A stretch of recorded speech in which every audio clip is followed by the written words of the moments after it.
Hey, today we are making apple pie, but not just any apple pie, we're making this apple pie. We're talking flaky pastry made with olive oil.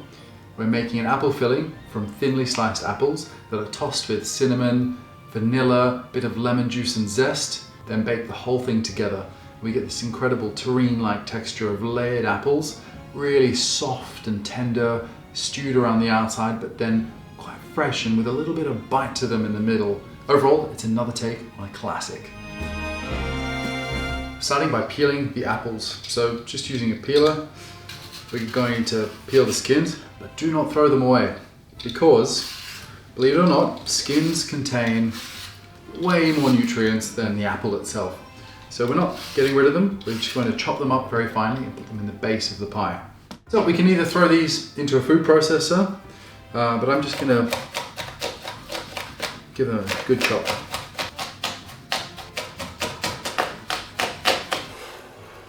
You can either cut them in half, cut the center out and we'll slice them with a mandolin, or you can cut around the core as well, like this. I'll either use a knife to cut each piece, same thing here, or go straight in with a mandolin, which is what I'm gonna do and which I absolutely recommend people do because it makes this job so much easier. Just please watch the blade. I myself have christened many a mandolin that is really new and really sharp and been talking or not concentrating and then there goes the tip of my finger. So always use a guard or just be really careful.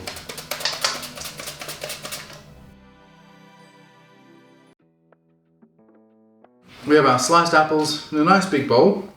It looks like a lot, but you'll see what's going to happen to them. We add our sugar, corn flour, cinnamon.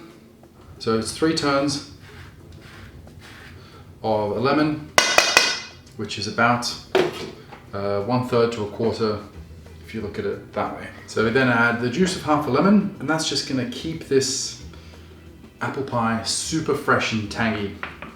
Lastly is our bit of vanilla paste, or you can scrape a fresh vanilla bean. You're looking at my industrial pack of the most amazing pure halala vanilla paste, which I use a lot of, so hence why I have a big pack. So 1 teaspoon. Now the fun part, we are getting our clean hands dirty and going to just toss this mixture constantly to combine everything. So what's going to happen is we are macerating this fresh apple, cinnamon, lemon juice, vanilla. It's incredible. So we're just tossing that and tossing that until it's super well combined, and we're just going to set it aside for about 20 or 30 minutes to macerate, let those juices come out of the apple, soften them up, take on the flavors before we press them into the pastry. So now it's time to preheat the oven. The recipe for the pastry and how to line a tin is in another video. We've got our pastry for the lid, our pre-lined base with some overhang. You want to make sure that you have 1/2 centimeter or so hanging over the edge, because we're going to brush that with a little bit of water to stick the lid on. We're going to start by taking our skins and just spread them across the base. As a general rule, if you're using a pie dish made of glass or ceramic, you have to pre-bake your base.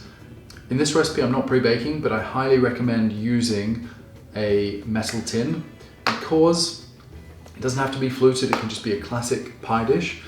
The reason is that metal conducts heat way faster and more directly than glass or ceramic, which insulates instead of conducting heat. Our apples have macerated, and you'll see there's a bit of syrup that's collected at the bottom. This smells insane, by the way. I mean, if only there was smell-o-vision. The vanilla, the cinnamon, the lemon, it's just incredible. So, when putting the apples into the tin, I just want to kind of haphazardly layer them in, starting around the edges and just pressing them down so that they're nice and flat.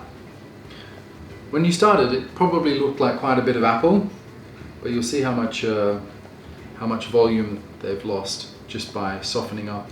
So I like to have a nice high dome on mine. So I'm just layering these around the edges, all the way up to the edge of the tart, and then I'll pile them up high in the middle. And then we have a little bit of the apple syrup, and now we can pour into the tart above the apples. And this is just going to fill any little gaps, and with a bit of cornstarch that's in it, thicken and just create this lovely set texture, kind of like a terrine all the way through the apple tart. We have a bit of baking glaze, a recipe separate and in another video. I'm just going to brush this around the edges, and that's going to help create a nice seal for the top lid of the pastry. I've got my lid, which I rolled separately, and then I'm going to flip the lid over using the paper as a guide, so I don't have to lift the pastry. It's much easier. And lift it into position, overlapping the edges. And then from the top, gently pressing it around to cover the whole pie. And then you'll see it kind of mold over. And then I'm going to just press it against the edge to make sure that it's nicely sealed. Now it's time to trim the edges. We just do this by cutting along the edge of the tin. So just press against the tin as you kind of rotate your way around. So to finish the tart just before we bake, I'm going to brush it with this baking glaze, which just gives it this burnished golden glow. I'm going to brush this pastry all the way around.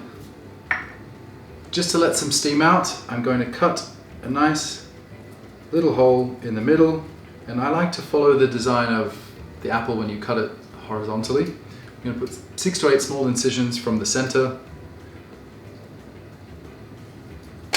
So into the oven we go. Oh, one last thing. So we've cut our incisions. I just like to finish with a very light sprinkling of crunchy demerara sugar. Sprinkle that.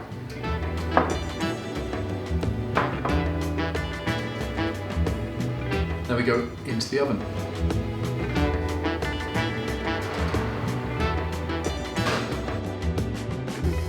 So you've taken it out of the oven. Please wait until it's at room temperature before you slice it to appreciate all the layers. You can see that we've got this beautiful coloring along the bottom, a bit of layering, and for me the metal case is the secret to a non-soggy bottom because it just conducts heat so much better.